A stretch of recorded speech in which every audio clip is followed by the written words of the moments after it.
Bien, ahora vamos a pasar a nuestra tercera exposición. Tenemos al doctor José Luis González, docente de la Universidad Andina Simón Bolívar, quien nos va a acompañar esta mañana por videoconferencia. ¿Tenemos lista la videoconferencia?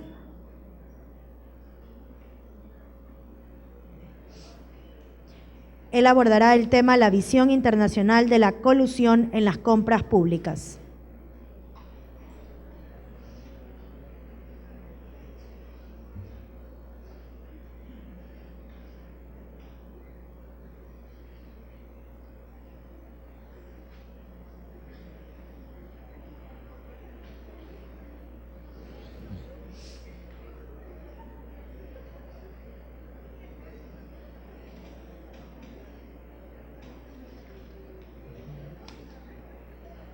¿Me avisan, por favor, si estamos listos? Ok.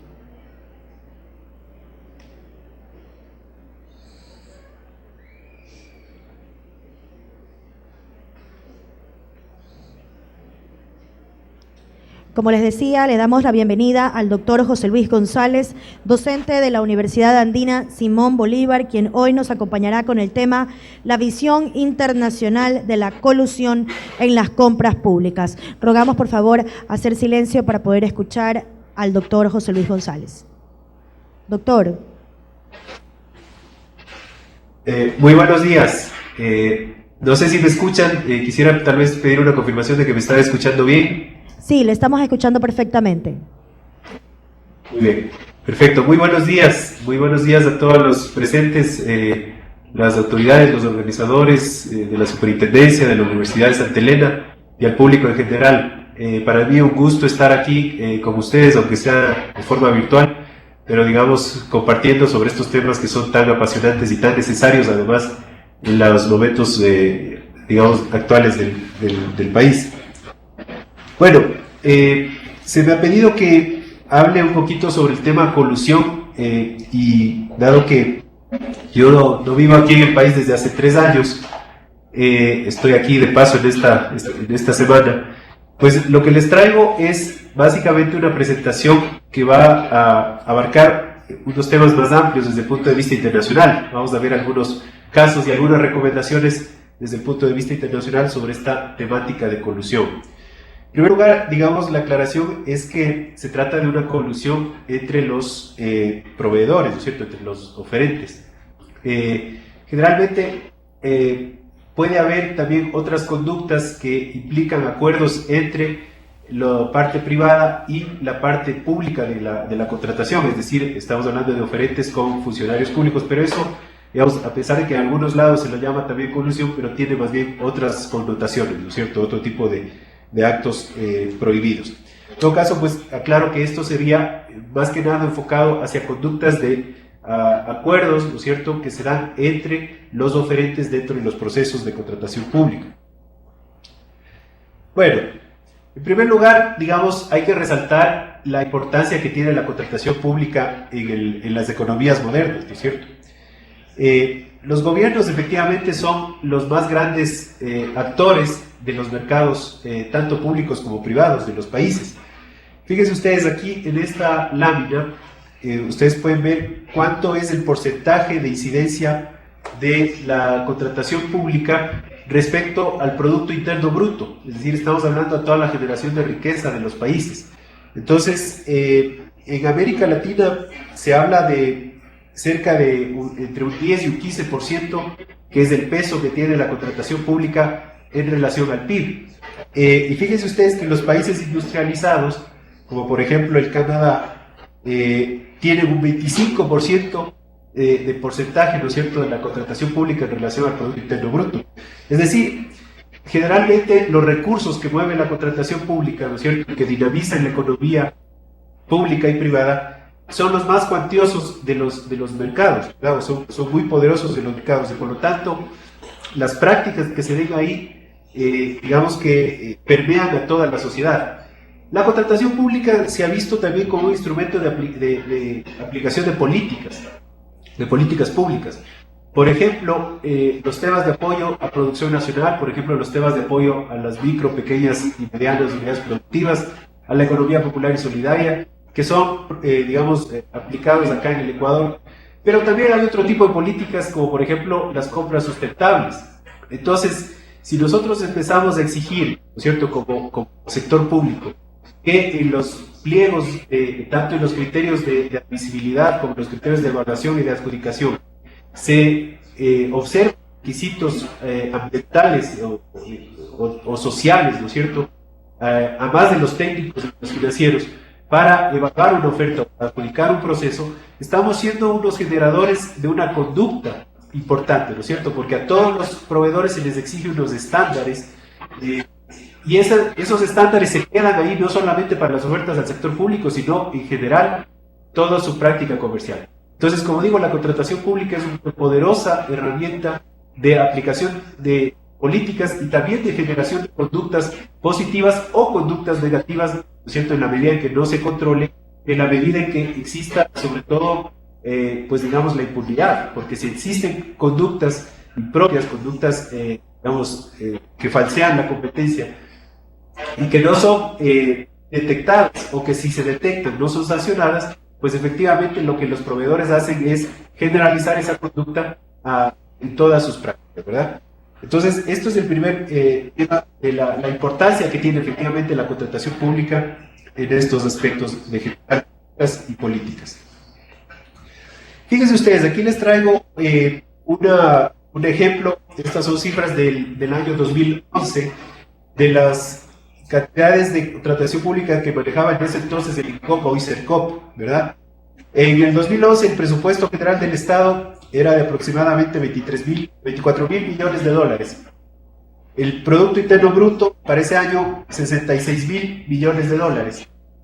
Y el monto de la contratación pública, digamos que pasó por total contratación pública, fue de cerca de 10 mil millones de dólares. Entonces ahí podemos ver justamente esta relación que existe con el presupuesto general del Estado del 41%, ¿cierto? La contratación pública representa el 41% del presupuesto del Estado, y respecto del PIB, el 15%. Entonces son cifras realmente importantes y que merecen, pues, tomar en serio la regulación, porque justamente por las consecuencias que habíamos hablado anteriormente.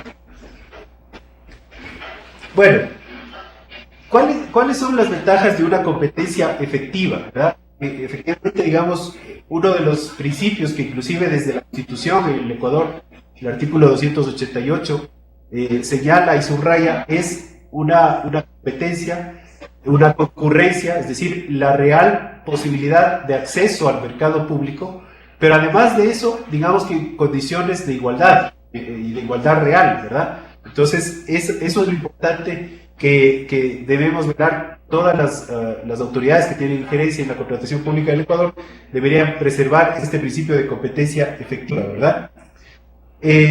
¿Por qué razón es importante preservar este principio de competencia efectiva? Fíjense ustedes, en primer lugar, por un tema de eficiencia. Se entiende que mientras más posibilidades, más ofertas de calidad, ¿cierto?, existan, mejoran las condiciones tanto de precio como de calidad de los productos y servicios que se ofrecen en el mercado público. Eso trae la competencia.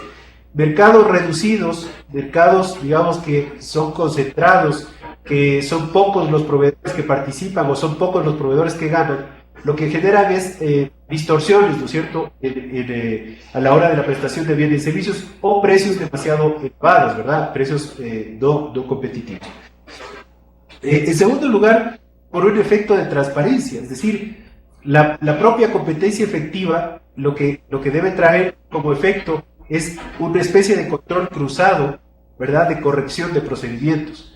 Si es que unos pliegos, por decir algo, en sus requisitos, tanto de emisión de ofertas como de evaluación de ofertas, pueden tener criterios que dirijan, ¿no es cierto?, hacia un de producto o servicio determinado, pues la propia competencia puede hacer, ¿no es cierto?, a través de sus reclamaciones, de sus preguntas, de sus inquietudes, de sus solicitudes de modificación, de rectificación, que efectivamente haya criterios más objetivos, que exista más transparencia. Todo este afán justamente de involucrarse en el mercado público de varios competidores tiene un efecto positivo en la transparencia también de los procedimientos, ¿verdad? Entonces, Eso es lo que resaltábamos aquí, que se gana eficiencia, ¿verdad? Y que los productos, los bienes y los servicios de los gobiernos, pues se obtienen más valor, el gobierno, ¿no es cierto? Se obtiene más valor del dinero invertido en contratación pública.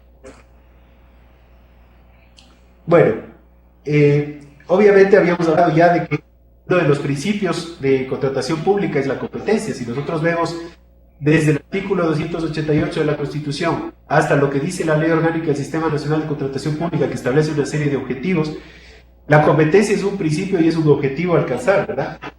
Y obviamente se complementa con los demás principios que son la eficiencia, la eficacia, el control, la probidad, la transparencia y la publicidad administrativa. Obviamente una competencia sin publicidad es muy difícil de alcanzarla.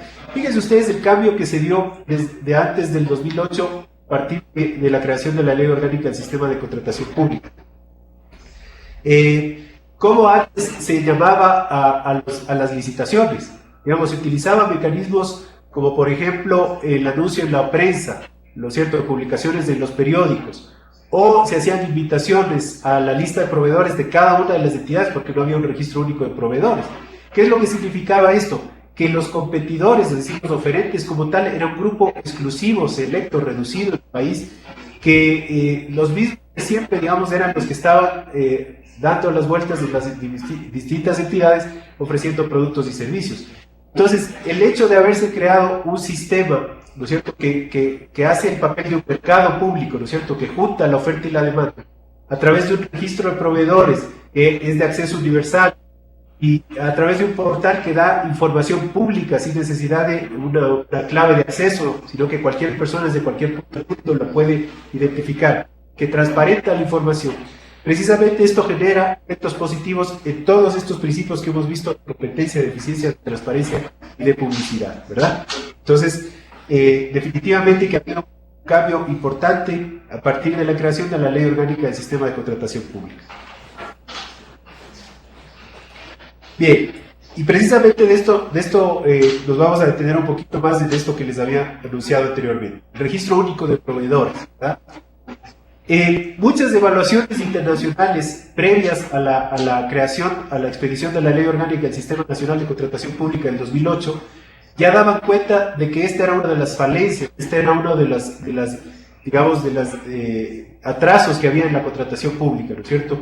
Nos decía el hecho que cada una de las instituciones públicas tenga sus propios procedimientos, porque la Ley de Contratación Pública anterior regulaba los procesos como la licitación y el concurso público, pero todo lo que era bajo esos umbrales, digamos, dependía de una regulación autónoma de cada una de las instituciones contratantes, y cada una de ellas podía tener su propio banco de proveedores, ¿verdad? Entonces, la que más tenía proveedores podía ser ahí unos 7.000, 8.000 proveedores, podía ser el Ecuador, todo su sistema, pero un ministerio, por ejemplo, a veces tenía 100 proveedores, a veces tenía 60 proveedores, había que duplicar la tramitología. Si un proveedor quería venderle a 5 ministerios, tenía que hacer 5 trámites, ¿no es cierto?, llevar el papeleo a las 5 instituciones. Muchas veces esos trámites costaban no solamente en el tiempo invertido en generar escrituras notariadas, etcétera, etcétera,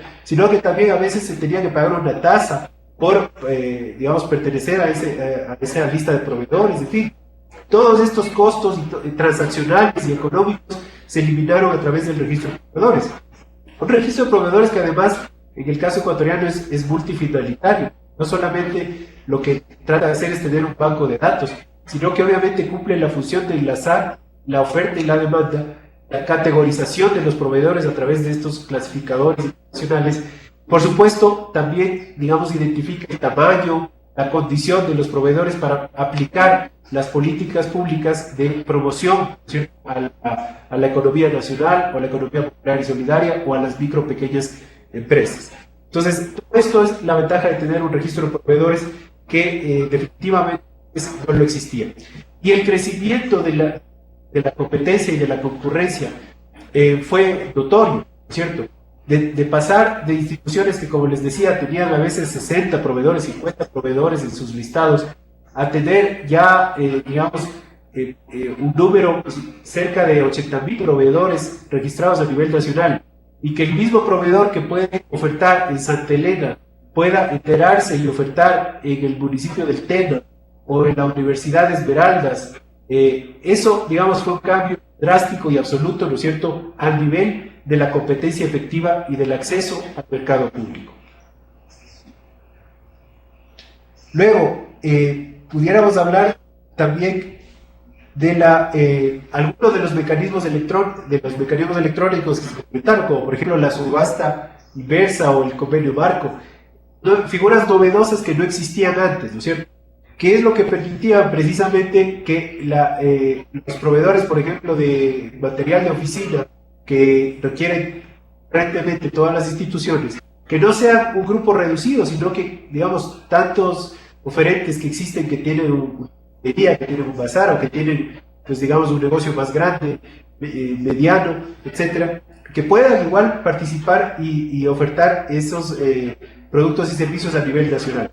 Obviamente, cuando se trata de contrataciones que tienen mecanismos de promoción, como por ejemplo las menores cuantías, como por ejemplo las cotizaciones o las ínfimas cuantías, siempre se va a privilegiar desde lo local y también a las micro pequeñas empresas y a la economía popular y solidaria. Entonces todos esos mecanismos confluyen para, digamos, que esta competencia sea efectiva. Otra de las herramientas es, por supuesto, la transparencia de la información. Fíjense ustedes que a veces la lucha por la transparencia, o digamos la lucha anticorrupción en general, es una lucha por la información. Haciendo recuento de lo que teníamos antes, digamos, si es que una institución, por ejemplo, municipal, de cualquier municipio del país, quería hacer un concurso, tenía que publicar en la prensa, a veces la prensa no es leída por todos, o precisamente ese día no se lo leyó, el acceso es muy restringido, ¿verdad? Y no se sabía además en qué momento estaba convocándose a un proceso a nivel nacional. Entonces todo lo que significa transparentar la información, pues ayuda, ¿no es cierto?, a una mejor práctica en cuanto a concurrencia y a participación. Pero además la información nos da otras ventajas, sobre todo de empoderamiento social, ¿verdad? La participación ciudadana cobra mucha vida a través de esta información. Yo creo que inclusive en el Ecuador falta aprovechar esta ventaja de la información que existe ahora, por ejemplo, en el portal de contratación pública, donde se sabe todos los que participan, quiénes son los adjudicatarios, cuántas veces han sido adjudicatarios de contratos, qué instituciones están llevando adelante las contrataciones, por qué montos, etcétera. Pudieran, por ejemplo, organizarse observatorios, veedurías, en fin, ciudadanas para justamente vigilar a sus autoridades, ¿no es cierto? Porque a la final los recursos que se están gastando en contratación pública son los recursos de los impuestos, son los recursos que pagamos en definitiva a los propios ciudadanos y que estamos exigiendo mejores prestaciones, mejores servicios de parte justamente de las autoridades. Entonces, esta transparencia de la información, por supuesto, que es una de las ventajas y que por supuesto apoya también al tema de las prácticas en cuanto a competencia efectiva, ¿verdad? Y fíjense ustedes que también desde el INCOP, anterior al CERCOP, digamos, como se lo denominaba antes al organismo rector, al INCOP, ya se implementó dentro de la carta de compromiso de oferta, ¿no es cierto?, una serie de declaraciones de independencia, o sea, una serie de declaraciones que decían que va a competir de una manera justa, de una manera leal, sin prácticas anticompetitivas. Declaraciones que en su momento, mientras no existía la superintendencia de control del poder del mercado, a veces pasaban por ser meros actos, valga la redundancia, declarativos, es decir, sin alguna consecuencia inmediata, pero que efectivamente ahora pueden ser tomadas como una, tal vez si no se cumple con lo que ellos está declarando, una vulneración al principio de buena fe, ¿no es cierto?, que se compite. Entonces, esta es otra de las herramientas con las que se cuenta y que es muy importante, ¿verdad? Bueno, veamos un poquito cuáles serían los actos que atentan contra la competencia, ¿verdad? Y existen mucha tipología de actos, pero nosotros vamos a centrar en este caso a la colusión, que en definitiva, digamos, una colusión, ¿en qué consiste? Es es un acuerdo expreso o un acuerdo tácito entre competidores que tienen como objetivo afectar el resultado de los procesos de contratación. Obviamente que pueden existir acuerdos de competidores y no hay que satanizarlo.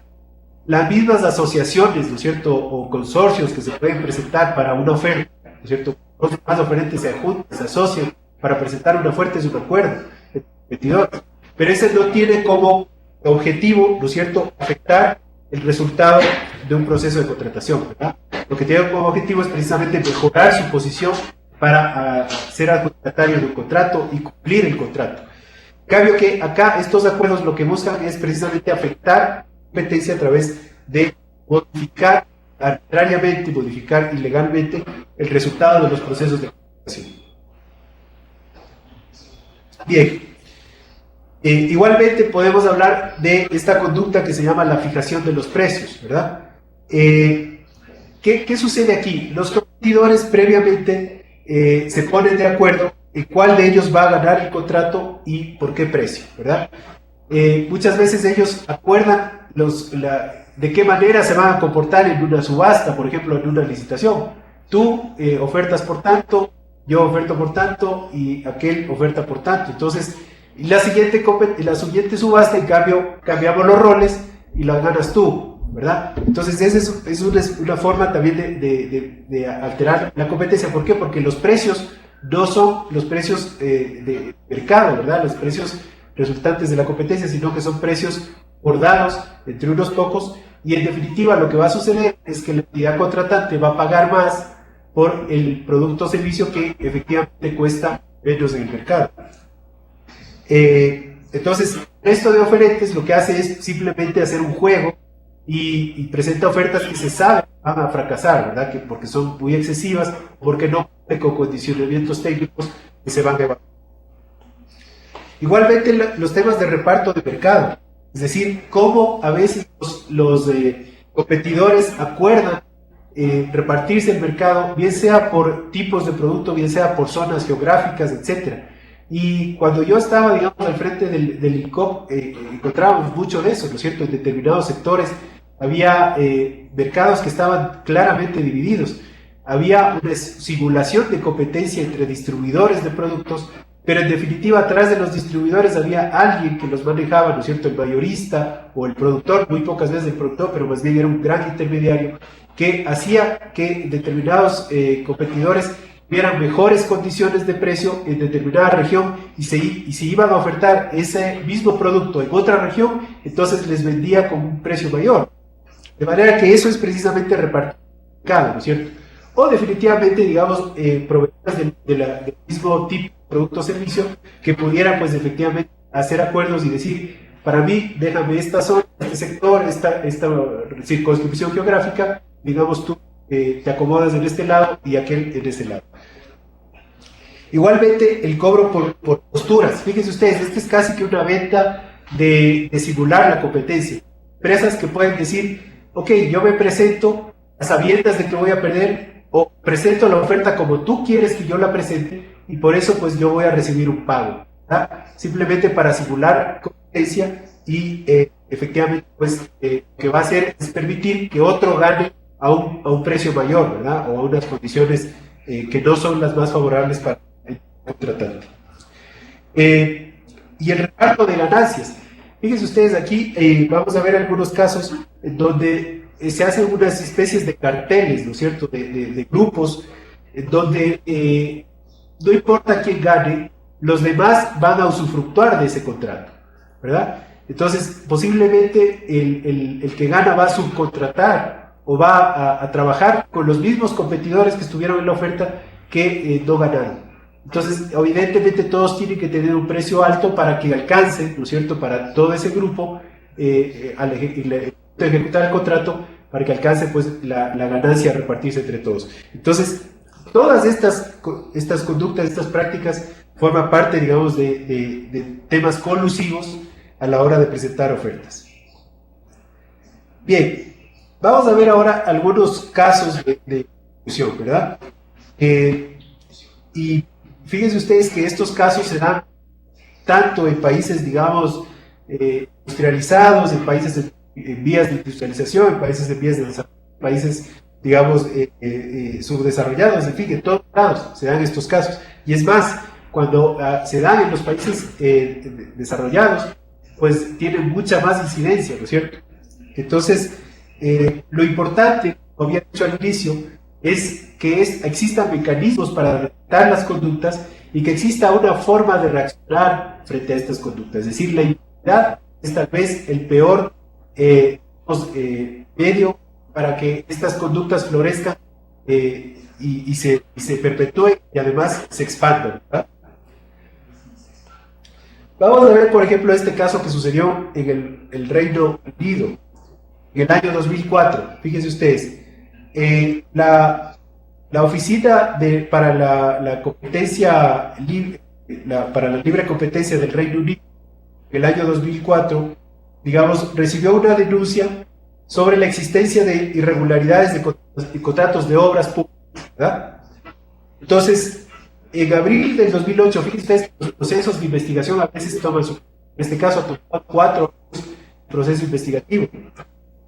En abril del 2008, la OFT, la Oficina de Comercio Justo, inicialmente contaba con indicios que señalaban que ciertas compañías se encontraban involucradas, afectando casi 3.000 contratos por un valor aproximado de 3 billones, o sea, 3.000 billones de libras esterlinas en obra pública en Reino Unido.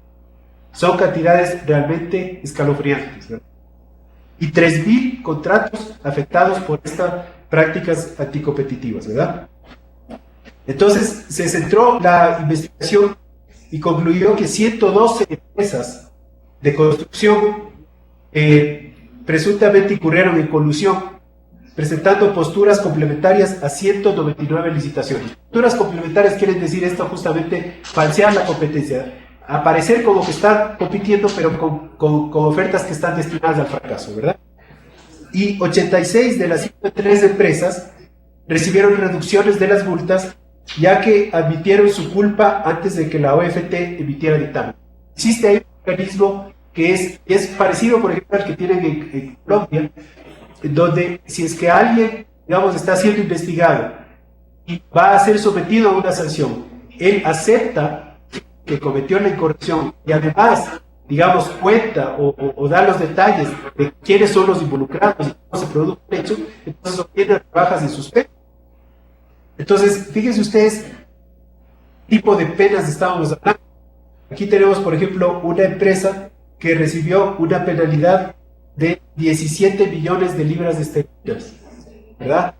Otra, 11 millones 600 mil libras esterlinas, 7 millones de libras esterlinas, 8 millones de libras esterlinas, de las principales sancionadas en todas estas contrataciones de obra, ¿verdad?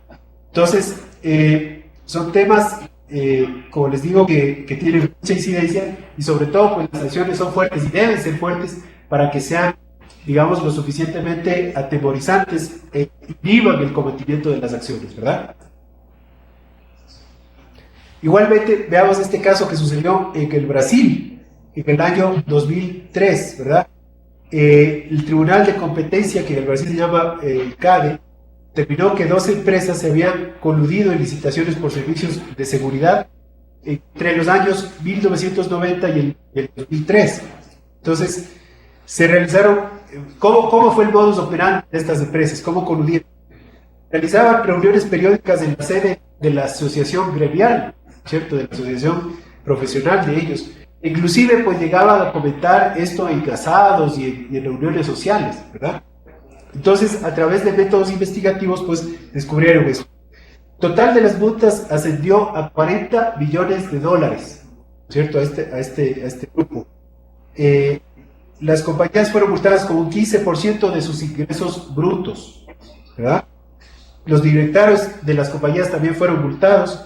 La asociación gremial como tal fue multada por promover y permitir estas colusiones.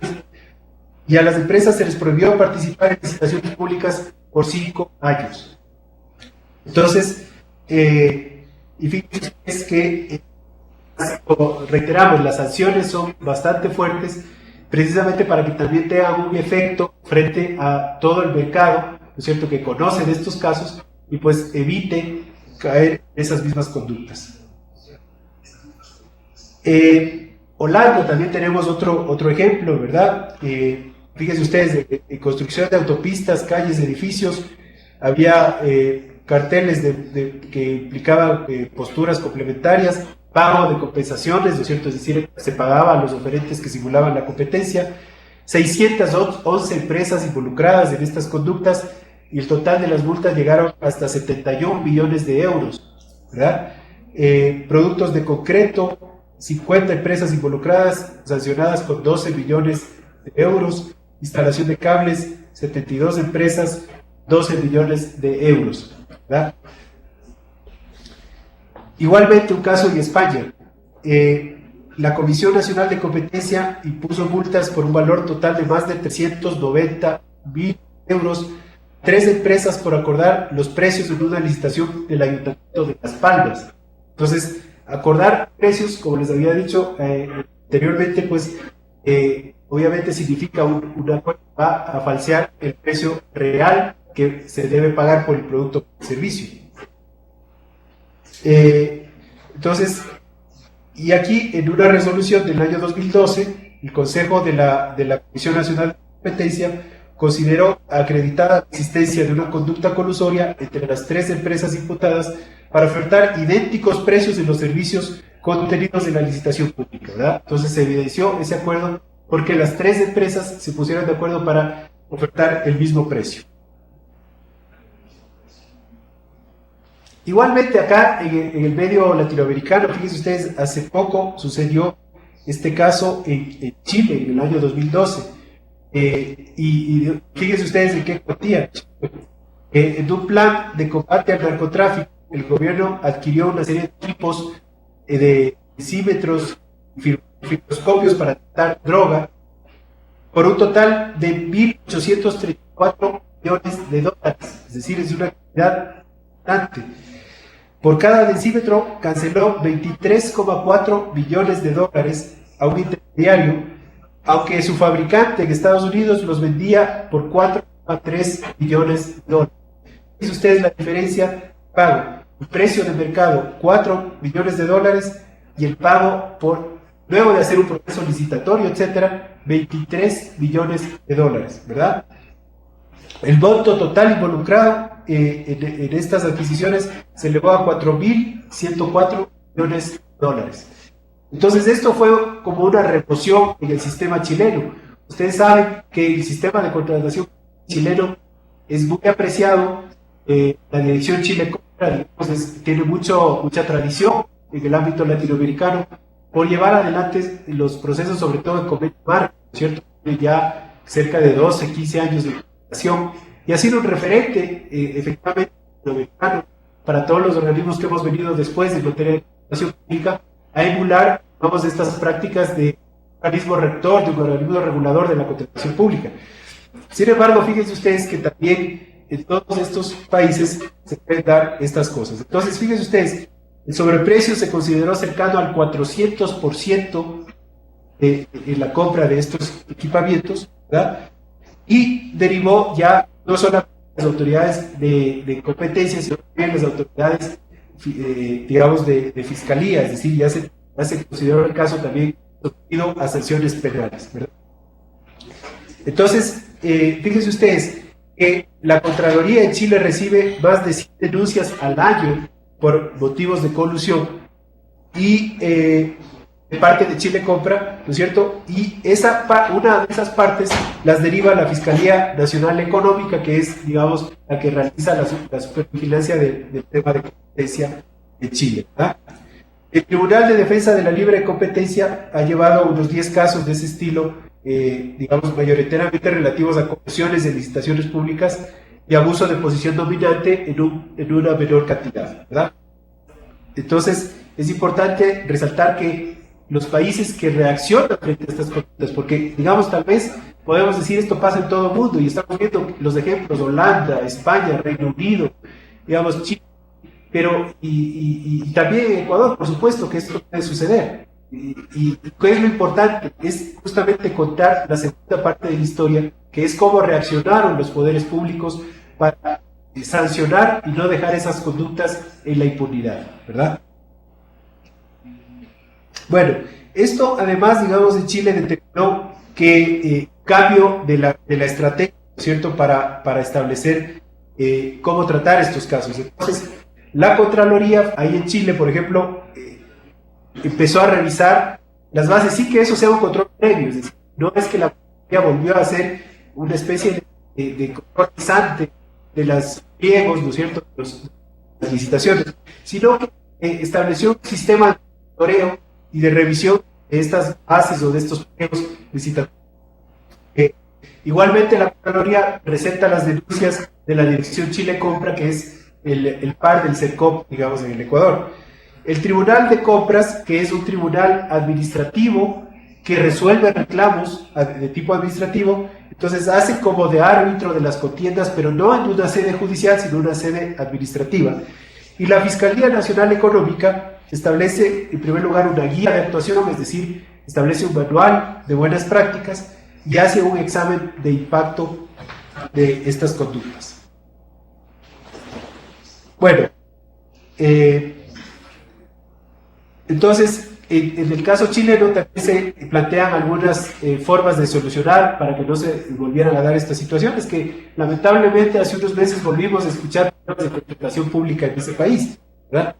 Entonces, se decía que no existe un ente competente en libre competencia que de forma obligatoria sondee los procesos, dado que digamos, la Fiscalía de la Actividad Económica generalmente inicia investigaciones de denuncias recibidas de sospechas. Es decir, la función preventiva es lo que Chile descubrió que les falta, ¿verdad? No solamente una actuación reactiva frente a denuncias, sino también hacer una función preventiva.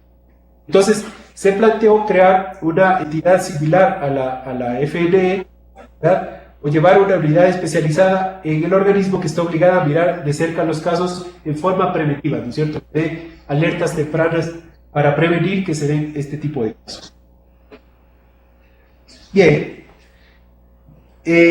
¿cuáles son, ya digamos, luego de haber visto estos casos que se han dado a nivel nacional, cuáles serían algunos de los patrones de conducta o señales, ¿cierto?, o digamos banderas rojas que habría que tomar en cuenta a la hora de prevenir colusión en la contratación pública? Y esto sería, digamos, temas que los pudiera mirar, por ejemplo, el CERCOP, o que los pudieran mirar las propias entidades contratantes que están llevando adelante las licitaciones. Por ejemplo, una conducta típica es que el mismo proveedor a menudo presenta la oferta más baja.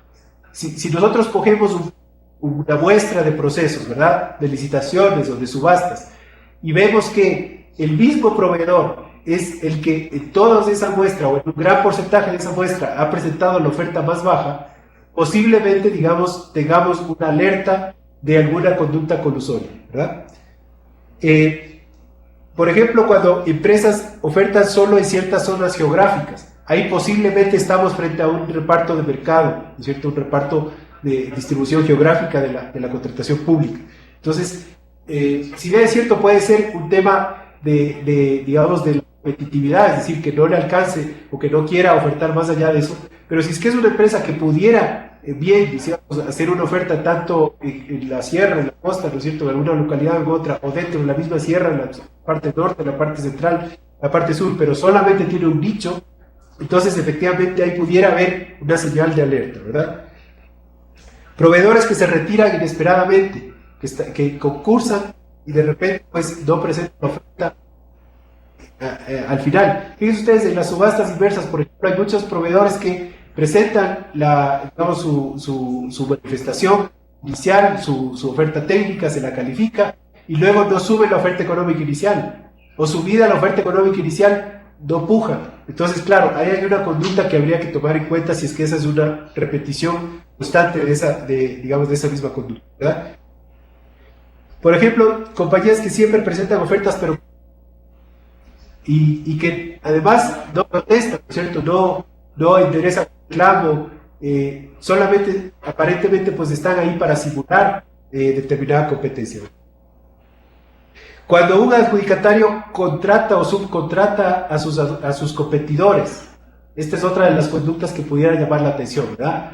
Si es que nosotros hemos visto que en la oferta había 5 oferentes, se adjudica la oferta a uno de los 5, pero luego subcontrata a 3 de esos competidores, entonces posiblemente estaríamos hablando de un acuerdo para que gane la empresa que ganó, ¿verdad? Si el ganador no acepta la adjudicación y luego se detecta que es subcontratista, mismo, ¿cierto? Esto suele pasar, fíjense ustedes. Gana una competencia, una licitación, y eventualmente, digamos, por algún motivo, él no firma el contrato o digamos, sucede alguna dispensa que él alega, y después resulta que cuando se adjudica a otro proveedor o al segundo mejor calificado en la licitación, él aparece igualmente como subcontratista, ¿verdad?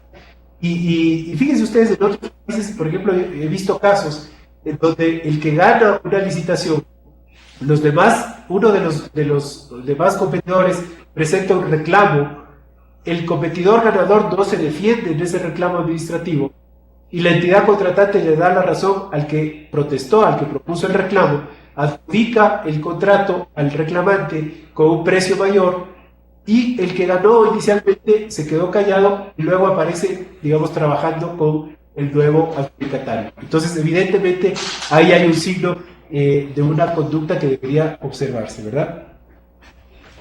Igualmente, digamos, podríamos tener algunos otros tipos de indicadores que pueden dar lugar como por ejemplo, ya cuando en las ofertas se cometen errores como presentar faltas ortográficas en los mismos sitios, la misma papelería, la misma dirección, el mismo fax, el mismo número de teléfono, en fin, son temas que a veces son burdos, pero que se presentan, ¿verdad? Entonces, yo finalmente, digamos, para concluir, yo creo que, digamos, he estado conversando aquí en la superintendencia con funcionarios, y me han dicho que ya, pues digamos, tenemos algunos mecanismos de colaboración, de cooperación entre el CERCOP y la superintendencia, que eso es lo deseable, ¿verdad? Hay que trabajar mucho en temas preventivos, en guías, en manuales de capacitación, pero también en estas señales digamos, identificar estas señales, por supuesto, en sancionar o sea necesario. Bueno, muchas gracias por su atención. Espero, pues, digamos, que haya un poco de interés y por supuesto estoy a su entera disposición y a su orden. Muchas gracias.